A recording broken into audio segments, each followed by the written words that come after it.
Buenas noches, bienvenido a Enemigos Íntimos, el programa de debate cara a cara de 7 Televisión. Hoy sobre política municipal de Cádiz. Tenemos con nosotros a Ana Fernández, portavoz del equipo de gobierno y del Grupo Municipal de Adelante Cádiz, y a Juan José Ortiz, presidente del Grupo Municipal del Partido Popular. A ellos les queremos plantear como primer elemento de debate la situación de Airbus.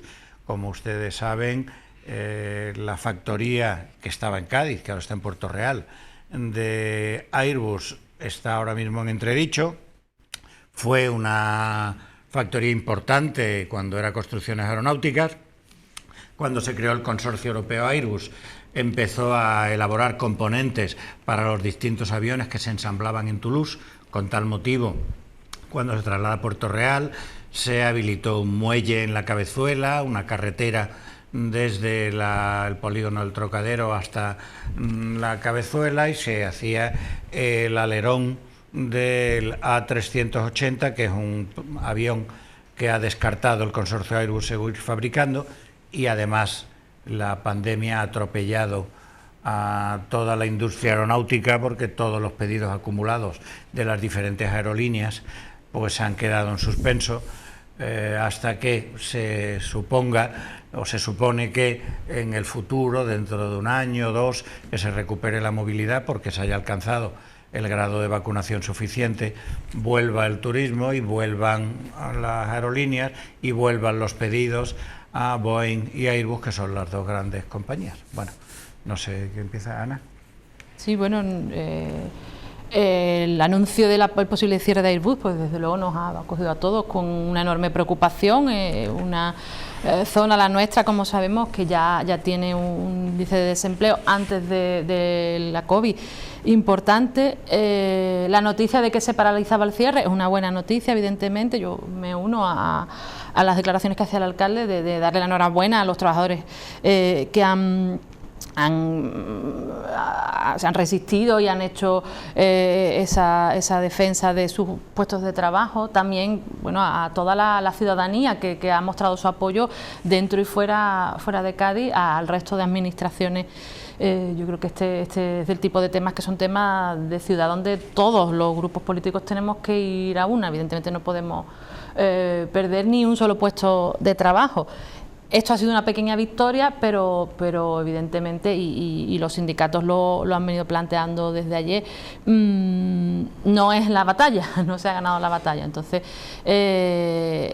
hay que seguir trabajando en la línea de consolidar los puestos de trabajo. Son 700 puestos de trabajo que evidentemente no podemos correr el riesgo de perder. En este caso el gobierno está en el Consejo de Administración, el gobierno central, por eso el alcalde se dirigía al propio presidente, a Pedro Sánchez, diciéndole que estando en el Consejo, evidentemente la voz de, si se me permite, casi del sentido común, tiene que oírse fuerte y clara y pelear, pues como digo, por el mantenimiento de esta factoría.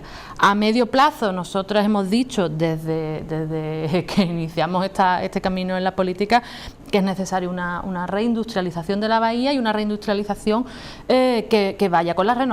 Es decir, el futuro de nuestra bahía tiene que estar con las renovables. Otros países ya están andando ese camino. Es un camino necesario, si se me permite, como sociedad, y que da empleo. Entonces, sí o sí, el cambio, esa adaptación tiene que pasar por las renovables. Entonces, como digo, hay un trabajo a medio.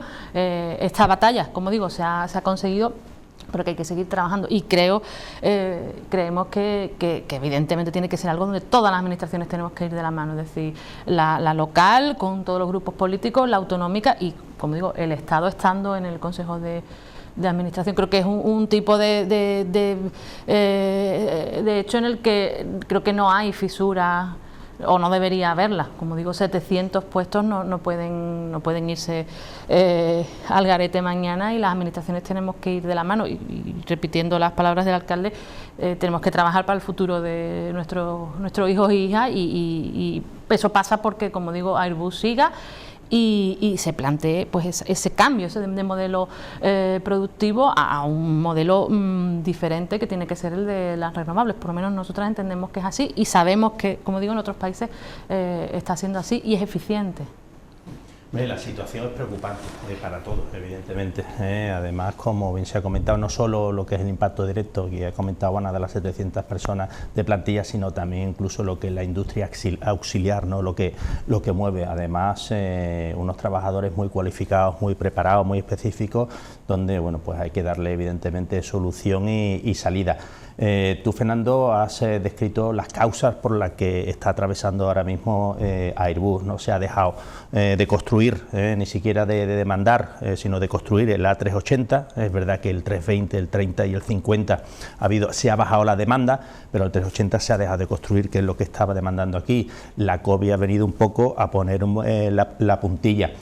Es cierto que podríamos decir, y yo me atrevo a que esto puede ser coyuntural o temporal, en tanto en cuanto bueno, pues todos estemos vacunados y lo que es el ritmo económico otra vez vuelva a ser como todos quisiéramos que sea, y así lo espero, y volvamos a mantener lo que es el ritmo de trabajo de Airbus, ¿no? Yo apelo a que es una situación temporal.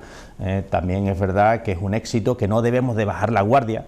No sé si calificarlo como un éxito o no, que el otro día en el Comité Europeo de Toulouse no se hablase del cierre, no se dijo no se va a cerrar, que no es lo mismo, no se planteó el cierre, pero ya había voces y que avisaban que iban a cerrarlo, ¿no? Entonces yo creo que eso sí es importante.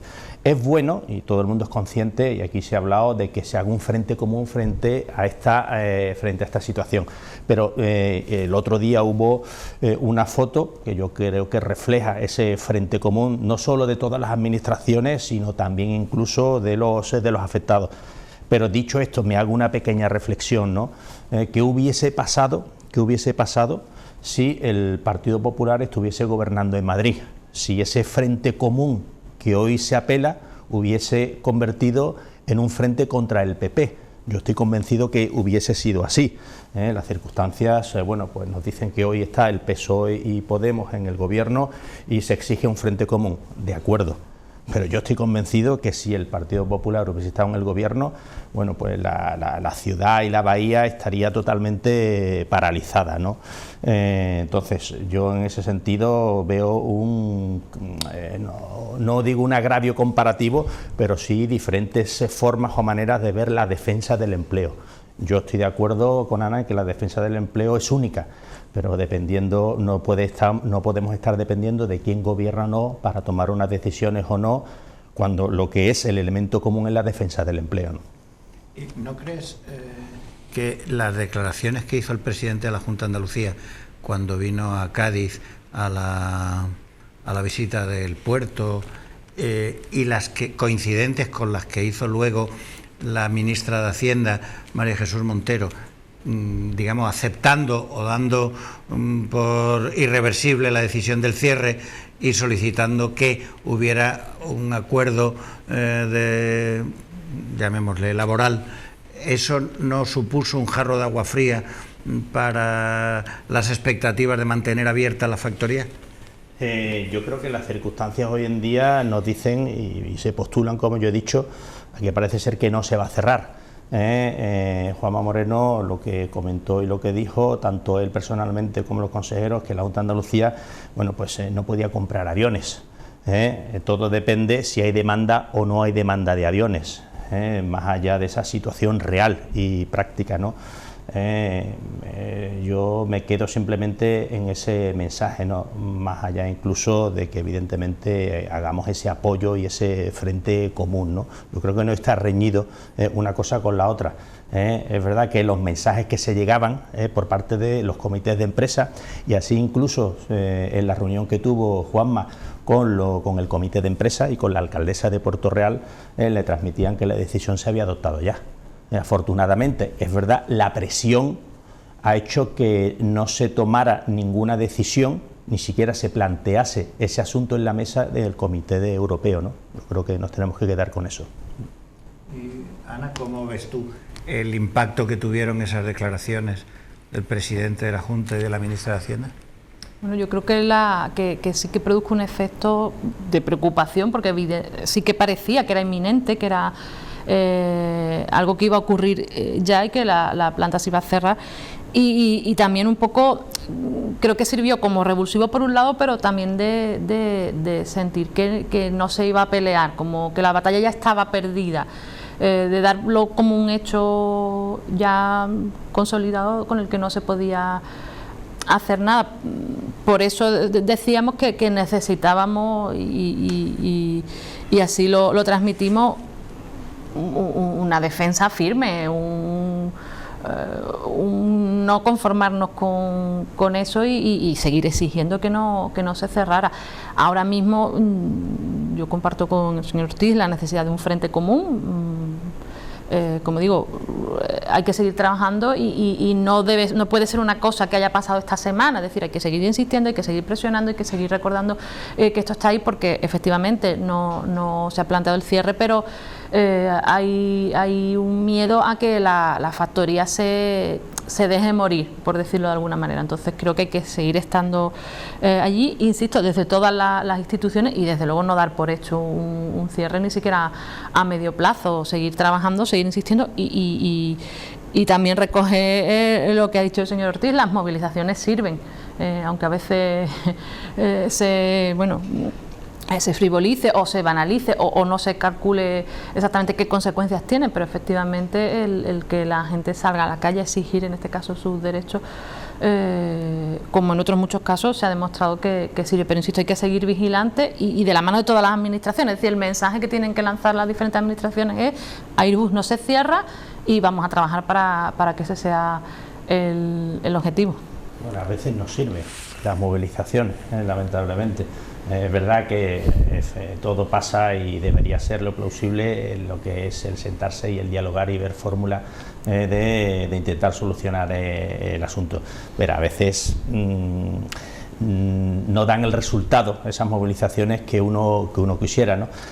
Pongo también un ejemplo, y estoy haciendo memoria aquí en la ciudad de Cádiz, cuando, lo recordaréis, la empresa que se instaló en Cádiz, la de Global Center, donde el ayuntamiento dijo que había firmado un convenio para crear 150 puestos de trabajo.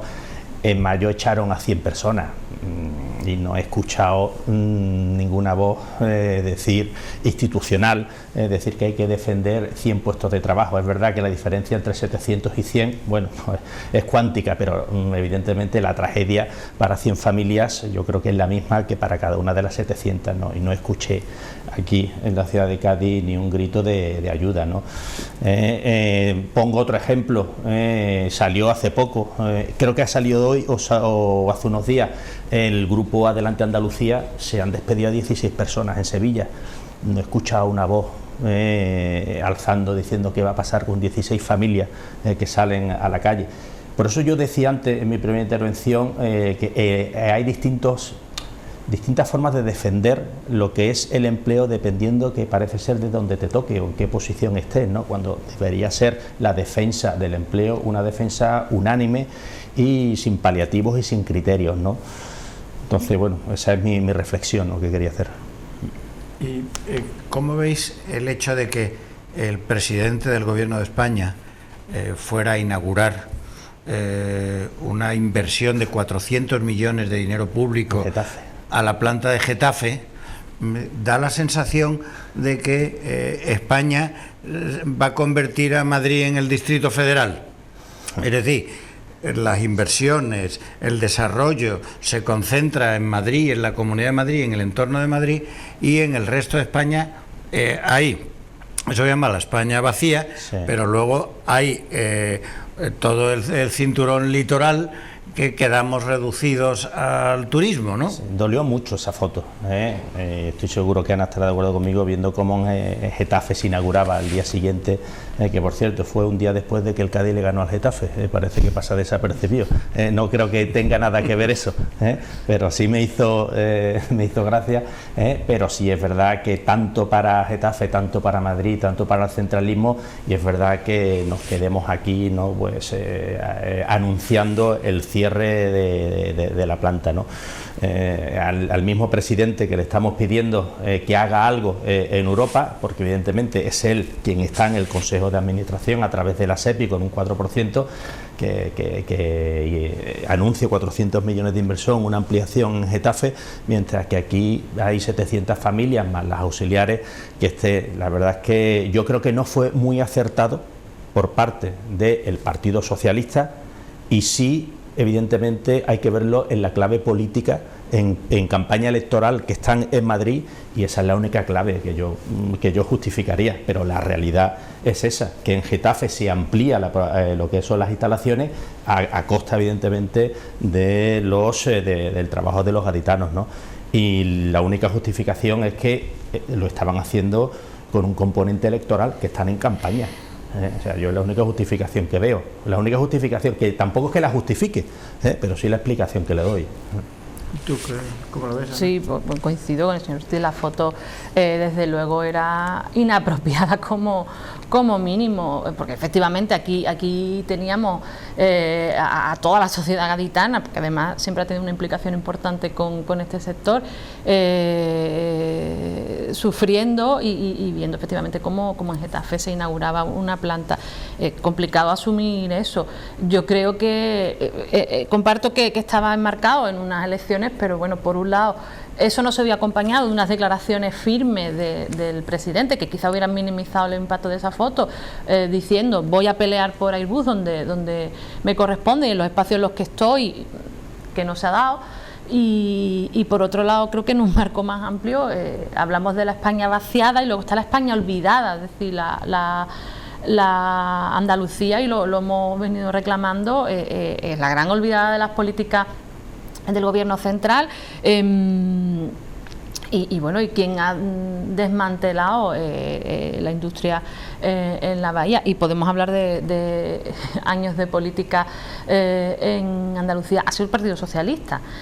Por lo tanto, bueno, hay una continuidad, es decir, hay una intencionalidad, si se me permite, es decir, de aquellos barros estos lodos. No estamos como estamos porque ha salido el sol o llueve, sino porque se han hecho políticas en las que Andalucía no se ha apostado por ella, no se ha invertido, y en concreto en la bahía se ha producido pues eso, un proceso de desindustrialización importante, producto, insisto, del gobierno del Partido Socialista. Y como digo, por eso venimos exigiendo que es necesario que la voz de Andalucía se escuche en el gobierno central y se escuche más allá de Andalucía. Somos la comunidad más grande, tenemos una enorme riqueza y evidentemente no podemos pretender que solo se viva del turismo, pero necesitamos una apuesta a nivel nacional, y quizá la única manera pues esa es que se nos escuche más allá de Peñaperro. Yo creo que nadie tiene una varita mágica.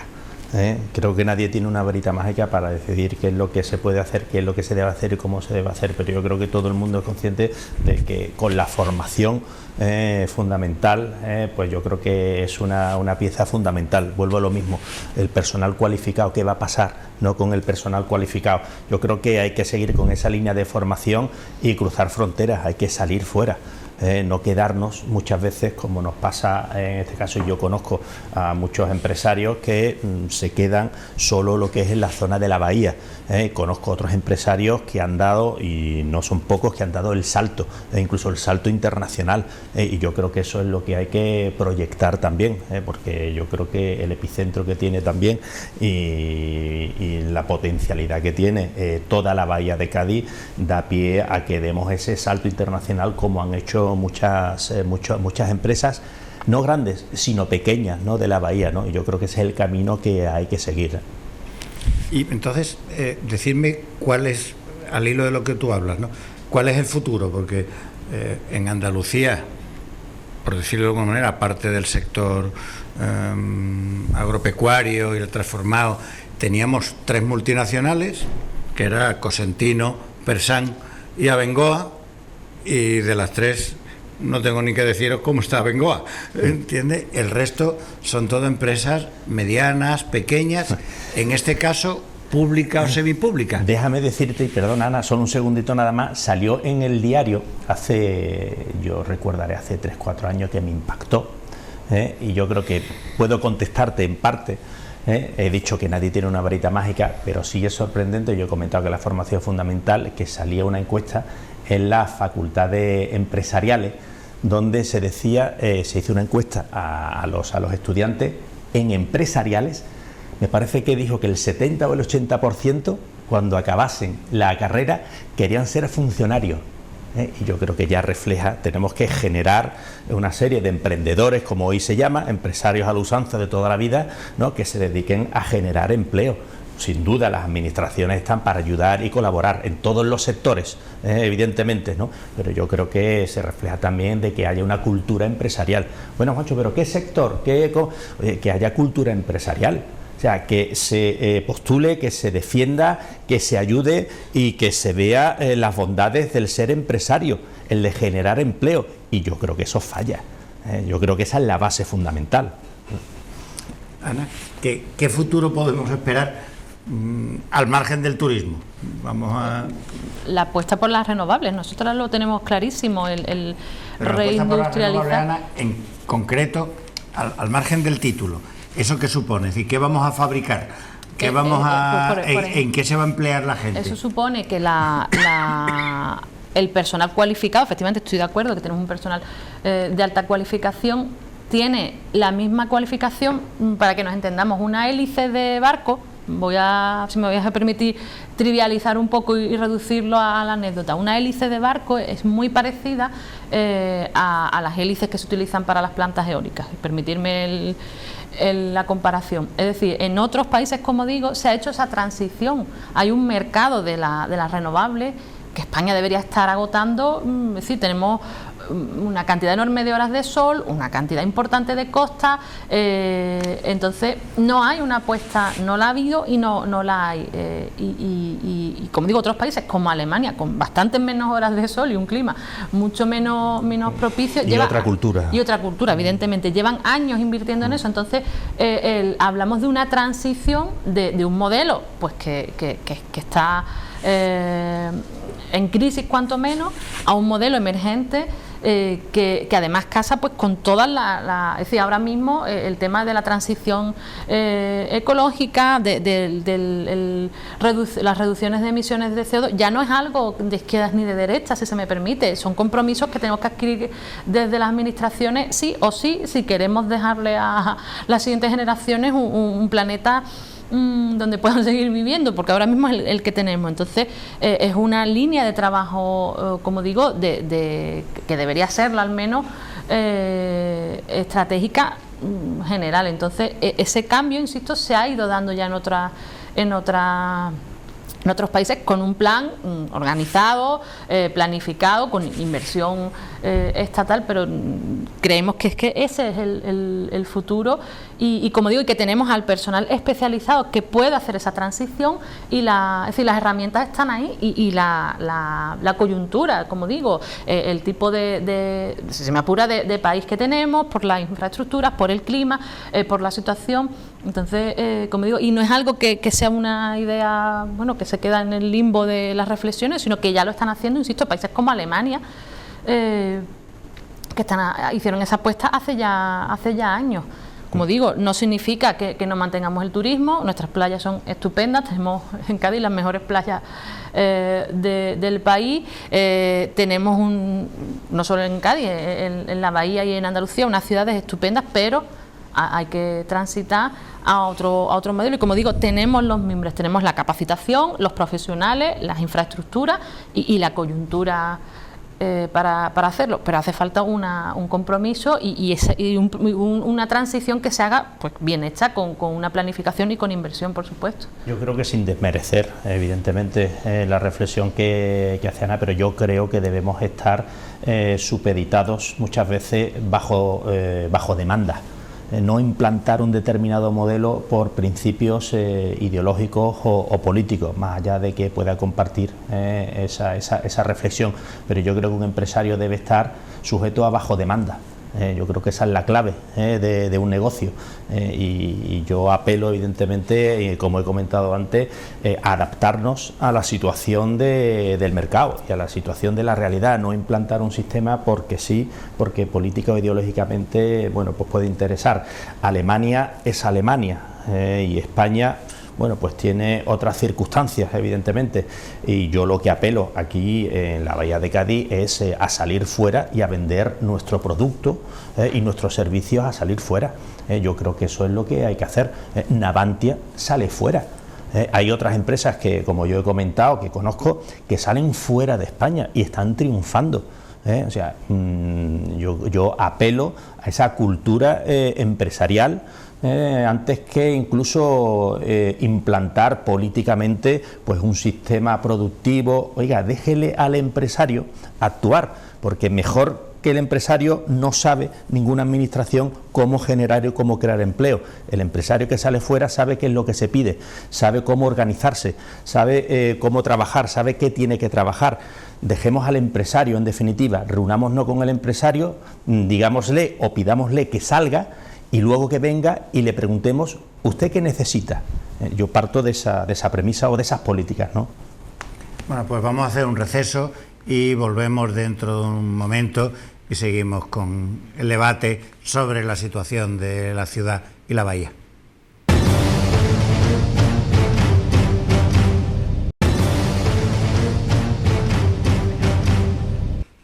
Continuamos en Enemigos Íntimos, el programa Cara a Cara de 7 Televisión, hoy con Juan José Ortiz, presidente del Grupo Municipal del Partido Popular, y Ana Fernández, portavoz del Grupo Municipal de Adelante Cádiz.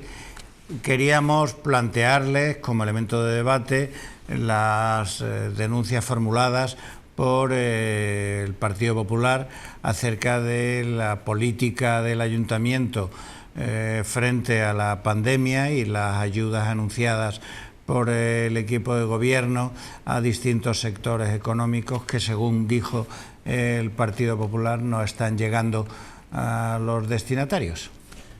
Bueno, sí, nosotros lo que pusimos encima de la mesa es que llevábamos 13 meses de pandemia, y es verdad que todavía no había llegado ni un solo euro a los comerciantes, a los hosteleros gaditanos.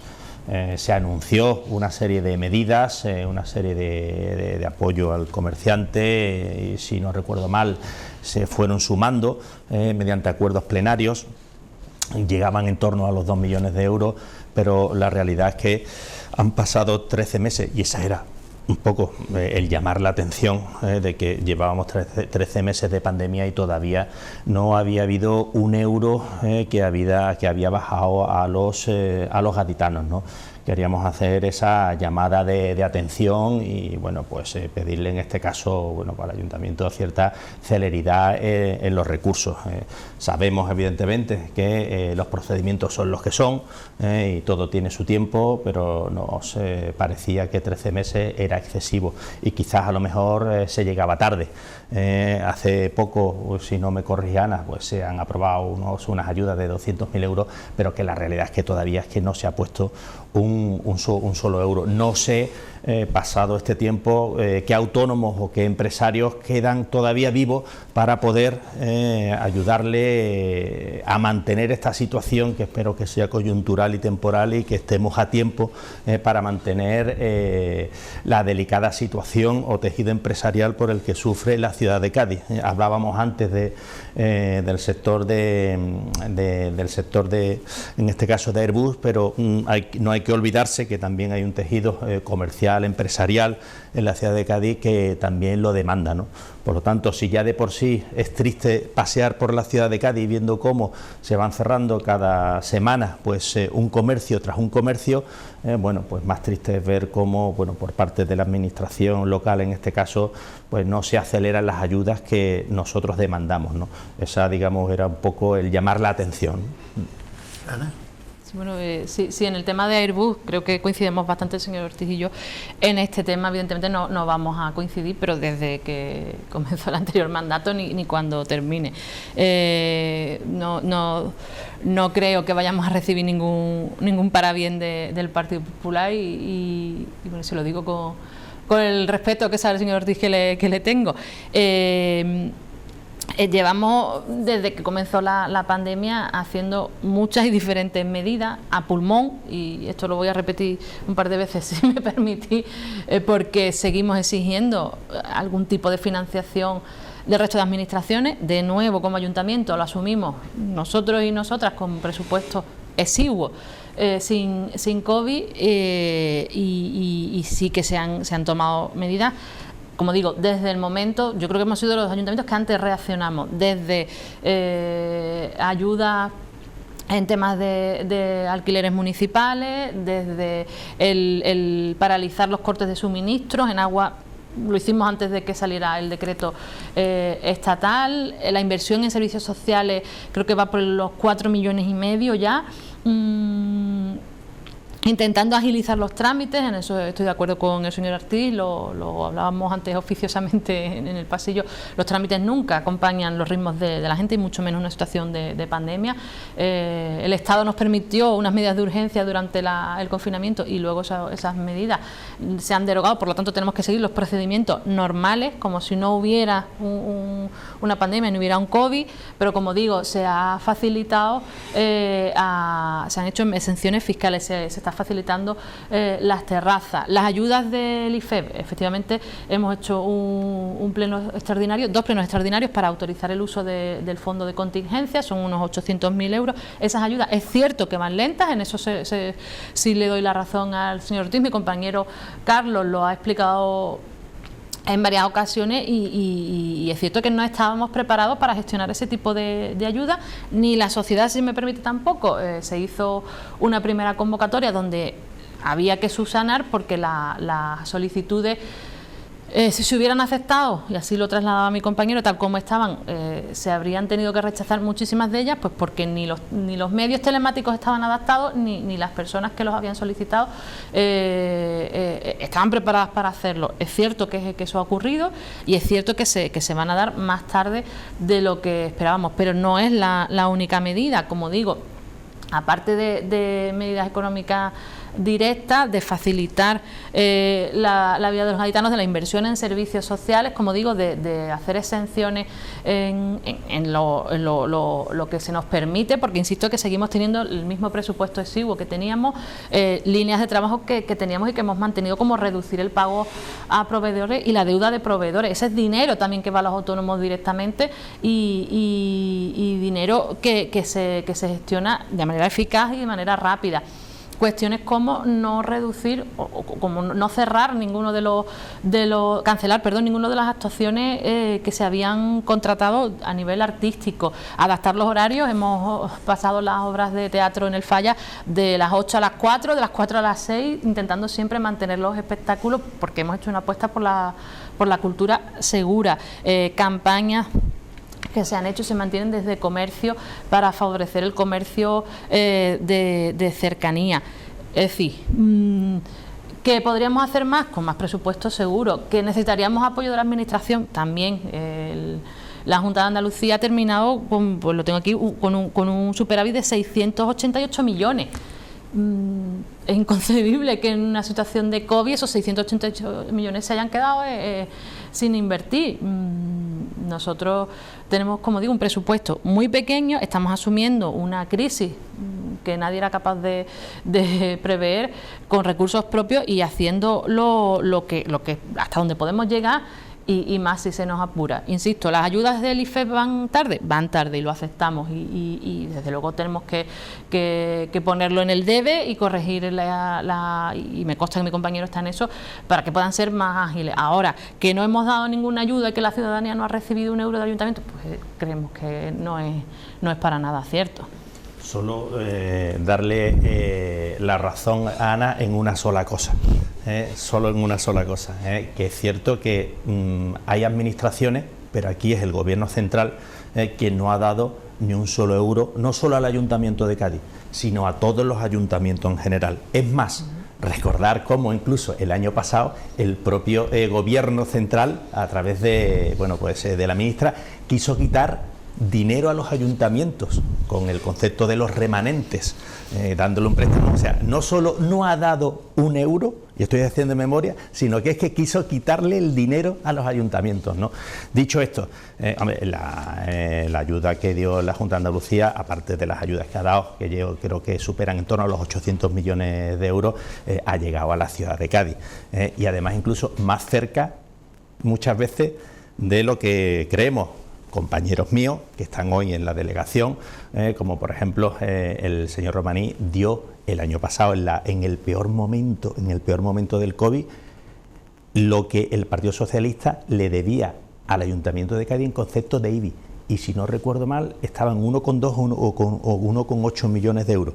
Fue en abril, en el peor momento que lo estaba pasando el Ayuntamiento, con demandas ingresados, 1.200.000, 1.800.000 euros. Hombre, yo creo que eso evidentemente hay que reconocerlo, ¿no?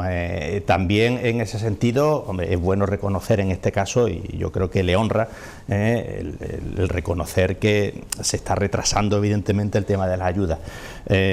Puede que se llegue tarde para algunos comerciantes, para algunos hosteleros, ¿no? O que sea demasiado tarde, ¿no? En ese sentido, y lo único que se demanda, no ni siquiera al Partido Popular, sino creo que incluso los autónomos, los comerciantes, es esa celeridad que demanda una administración. Muchas veces, bueno, y yo creo que el objeto del debate, nos quejamos, oye, ¿qué pasa con el sector empresarial? ¿Qué pasa con el sector comercial? Bueno, una pata importante yo creo que es que la administración responda y que se adecúe a la situación y a las necesidades, ¿no? Si la administración falla, no podemos echarle, en este caso, o no podemos flagelarnos luego cuando hay despido diciendo ¿qué es lo que ha pasado? Oiga, vamos a mirarnos todos a ver qué es lo que ha pasado, ¿no? Si tenemos algo de culpa, ¿no? En ese sentido. Yo creo que ese compromiso de las administraciones debe de estar encima de la mesa, y no que lo demande un partido u otro, sino que lo demande incluso el que realmente lo necesita, ¿no? Que es el comerciante y el autónomo, ¿no? Habéis reclamado vosotros, creo, se ha vacunado con urgencia todo el personal de playas y socorrismo y tal, y vosotros repetís muchas veces ese concepto de a pulmón, que viene a querer decir, supongo, que lo paguen los gaditanos, que lo hacéis en solitario, y que no contáis con la ayuda de otras administraciones para contener los efectos que tiene sobre la ciudad la pandemia, ¿no? Sí, es así de sencillo. Esos son números, no tienen color político, es así. Pongo un ejemplo de algo que gestiono directamente. En el caso de enseñanza, la Junta, de manera unilateral, pero bueno, ese se daría para otro debate, plantea la necesidad de un refuerzo de limpieza, en lo que estábamos totalmente de acuerdo en los centros escolares, y ahí lo deja. Es cierto que la limpieza es competencia municipal, pero también es cierto que en el caso de Cádiz hablamos de anualmente un aumento en presupuesto de 263.000 euros, que parece ser que en algún momento iban a llegar de la Junta, no han llegado, y que en el caso de Cádiz pues implica que ese dinero pues no se utilice para otras cuestiones, como seguir dignificando la escuela pública o llevar a cabo otros programas. Es decir, hemos pasado de los presupuestos que teníamos de limpieza a, como digo, un aumento de más de 250.000 euros en el refuerzo de limpieza, necesario, evidentemente, en eso creo que no hay duda. Si hay centros que son especialmente sensibles y tienen que garantizar que la limpieza es impecable, pero como digo, se nos dijo que la Junta estaba viendo que se tramitaría de alguna manera, pero la realidad es que ese dinero no ha llegado, y ese dinero, pues como digo, que hay que quitar de otro sitio, hablando muy claramente. Por eso hablamos de asumirlo a pulmón, en el momento en el que esto se multiplica por pues la limpieza de dependencia, simplemente el coste, y a lo mejor son cuestiones más triviales, pero de mascarillas para el personal municipal, estamos hablando de pliego bastante importante, implica que ese dinero pues se tiene que utilizar, es decir, se tiene que traer de otro sitio. El dinero del ayuntamiento no es elástico, el presupuesto que hay es el que hay, y si se quita de un sitio son cosas que se dejan de hacer. Por eso hablamos de hacerlo a pulmón, es decir, porque insistimos en que se ha hablado de ayudas estatales. En el caso concreto de enseñanza hubo un trasvase de dinero del Estado a la Junta, y ahí se ha quedado.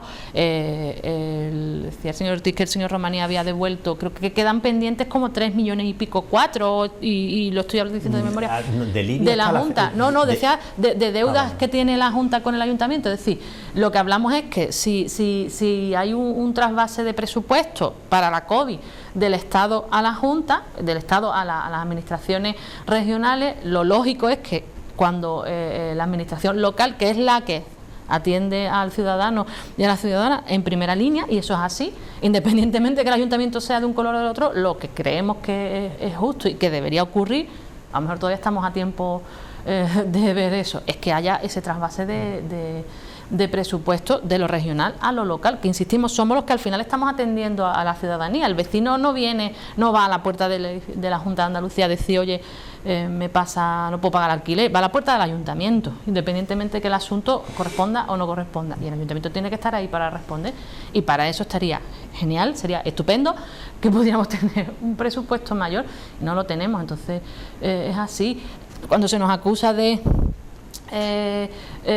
dejar de hacer cosas, hay que poner de manifiesto que se dejan de hacer cosas que a lo mejor no son tan importantes, porque el presupuesto es el que es, y como digo, no se estira. Insisto, he puesto ese ejemplo, 263.000 euros menos de presupuesto de enseñanza para dedicarlo a la limpieza, que insisto, primordial, esencial, necesaria, pero estaría bien que hubiera venido algún tipo de refuerzo de la Junta, y asumamos entre todos esta crisis, que no la hemos provocado ninguno de nosotros, y que tenemos que sobrevivir y avanzar con ella de la mejor manera. No cuentes con la ayuda de la Administración Central, como yo he comentado antes, o sea, que no ha soltado ni un duro que llegue directamente a la Administración local. No hay ninguno, y es verdad que la única administración que ha estado ahí ha sido la Junta de Andalucía, que es la que, evidentemente, con sus competencias propias y también a través de transferencias, incluso en tanto que la Administración Central no asumía esos ingresos que debería ingresar, pues evidentemente estamos en la situación en la que estamos. Pero yo creo que aquí el trasfondo también, en lo que me apura, es el famoso porcentaje de administración central, regional y local que deben de desarrollar y ejecutar en sus políticas, ¿no? Que creo que, si no recuerdo mal, que estaba en un 50, 25, 25 y tiene aquello que transformarse en un 25, 25, 50. Y eso yo creo que vamos a tardar en verlo, no sé si lo llegaremos a ver, ¿no? Coincido evidentemente en que el trabajo diario de una administración local, y yo lo sé, soy consciente, es farragoso y continuo, y no descansas. O sea, cada día, o sea, yo soy consciente de ello, pero es verdad que hay que aplicar una serie de prioridades. Se prioriza unas más y otras menos. Pongo un ejemplo de hace poco, en el FIT, si no recuerdo mal, se dio una ayuda, o en este caso a un diputado de En Común en Podemos, que vino aquí al FIT a darle al play. En el FIT se llevó 7.000 euros por darle al play en el FIT, porque era, y permítame en este caso, que bueno, yo lo denuncié, era amigo de Twitter de Kichi. Y 7.000 euros, oiga, y el empresario y el gaditano, no, es que hay prioridades, sí, hay prioridades, pero me interesa más el comerciante que no sabe si va a llegar a final de mes, que el tercer secretario de la mesa del Congreso de los Diputados, que fue amigo de Kichi y que lo trajo aquí, le dio 7.000 euros simplemente en el FI para darle al play. Que estoy de acuerdo en los criterios y las prioridades, pero creo que la prioridad debe ser el gaditano. Bueno, vamos a cambiar de tema, si os parece. Vamos a hablar, aunque sea brevemente, del Congreso, la candidatura de Cádiz al 10º Congreso de la Lengua. El viernes pasado, creo, Juan José Ortiz y la senadora Teresa Ruiz Sillero presentaron una proposición no de ley, creo que es, que se presenta en el Senado, para que el Gobierno de España y el Estado apoyen la candidatura de Cádiz y provean de medios económicos suficientes a esta candidatura, y creo que ayer la concejala de Cultura, Lola Cazalilla, presentó la web de la candidatura, que sigue avanzando. No sé si empiezas tú. Sí, brevemente. Antes que nada, yo creo que debemos estar de enhorabuena que hoy es el Día Internacional del Libro, el Día Internacional de la Lengua. Viene bien incluso este tema, ¿no? Hombre, yo creo que estamos de enhorabuena que la Asociación de la Prensa promueva en su momento que se pueda celebrar en el 2025 el 10º Congreso Internacional de la Lengua Española aquí en España. Lo que se hizo evidentemente es hacernos eco de esa acción de la APC, y yo creo que es una oportunidad que tiene la ciudad y que todas las instituciones y administraciones deben de estar y hacer ese frente común, ¿no?, como hemos llamado antes, ¿no? Hicimos ese anuncio en el Senado, como otras administraciones, como el Ayuntamiento de Cádiz también lo ha hecho, como Diputación lo ha hecho, y yo creo que es una oportunidad que tiene la ciudad de Cádiz, teniendo en cuenta de dónde venimos y de la experiencia del 12, y creo que estamos en un sitio, creo que idóneo en todos los sentidos, porque la experiencia nos ha demostrado que Cádiz puede hacer lo que quiera hacer. Creo que es una ocasión de oro para promocionar otra vez la ciudad de Cádiz en todos sus sentidos, y más incluso en el ámbito cultural. Y permito un minuto, permíteme simplemente que hemos desaprovechado una ocasión con la cumbre iberoamericana en Andorra. Lo estaba viendo el otro día y digo, hubiera sido una oportunidad de oro para allí haber adquirido un compromiso en esa cumbre iberoamericana, como hicimos cuando conseguimos la cumbre iberoamericana en Cádiz, que fue un compromiso en una reunión de la cumbre iberoamericana. Se nos ha pasado, y hay que reconocer la oportunidad de en esa cumbre iberoamericana haber adquirido un compromiso de todos de comprometerse a celebrar el Congreso Iberoamericano de la Lengua en el 2025. Podemos hacerlo a través de la SEGIF. O sea, estamos todavía a tiempo, y yo lo pongo aquí y doy una voz de atención, que creo que debemos de darle un toque de atención a la SEGIF, a la Secretaría General Iberoamericana, para arrancarle ese compromiso. Yo creo que es una ocasión que cualquier administración, y lo digo yo aquí, podía haberme callado y haberlo hecho, pero creo que es una oportunidad, porque creo que en todo esto debemos de remar juntos, y además tenemos contacto con la SEGIF de hace ya muchos años, y creo que es una oportunidad de oro para sacar ese compromiso. Se nos pasó en la cumbre, pero bueno, aprovechemos que está la SEGIF, que sirve como Secretaría General, y arranquemos ese compromiso. Ana. Sí, bueno, creo que este es de los proyectos que son beneficiosos para toda la ciudad, es un proyecto ilusionante, y creo que, como dice el señor Ortiz, tenemos que hacer ese frente común para que sí o sí Cádiz sea la sede del Congreso de la Lengua. Como digo, es un proyecto muy bonito en sí mismo, y las posibilidades de promoción de Cádiz, de situar a Cádiz como centro neurálgico de la lengua son infinitas. Como digo, tiene una cantidad de patas a desarrollar que son, pues, muy interesantes, y como digo, el poner a Cádiz en el mapa en un tema que además del que podemos sacar mucho juego, es decir, hablando con mi compañera y con las técnicas que están llevando a cabo abanderando el proyecto, hablábamos pues desde el lenguaje periodístico, que un poco el lenguaje moderno surge en el Cádiz de la Constitución, el propio lenguaje del carnaval. Tenemos un lenguaje propio desarrollado a base de letras y de imaginación, esos conceptos que tenemos medio ingleses, medio gaditanos, que también son propios, el lenguaje del mar, Cádiz como un balcón hacia otros países, hacia Latinoamérica. Como digo, es un proyecto muy bonito, que, como digo, tiene muchas áreas de desarrollo, y por el que creo que tenemos que ir todas las administraciones a pelear para que sí o sí seamos la sede de la capital. Y como digo, nos va a dar una proyección, no solo el conseguirlo, es algo que mi compañera insistía, no solo el que seamos, que estoy segura que lo vamos a hacer, sino todo el recorrido, es decir, todo este camino que estamos andando de la mano de las resto de las administraciones y del resto de partidos, eso no me cabe duda, también va a hacer que estemos en sitios donde es interesante estar y que contemos cosas que son interesantes, que contemos de Cádiz. Y de nuevo nos estamos promocionando pues como una ciudad diferente, atractiva y como digo, eso, una ciudad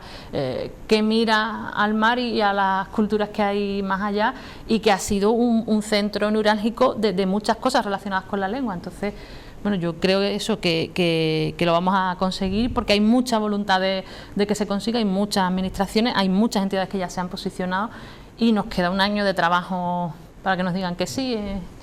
No hay que olvidar traer a Filipinas, que la mitad del tagalo son palabras españolas, palabras castellanas, eso es cierto. ¿Tú te compraste una sampaguita cuando estuviste allí? Sí. Que es la guayabera, la guayabera bueno, filipina, yo la llevaba ya, creo que llevé una que me la compré, si no recuerdo mal, en Colombia, en Cartagena, donde, bueno, el yo tengo una anécdota atendió.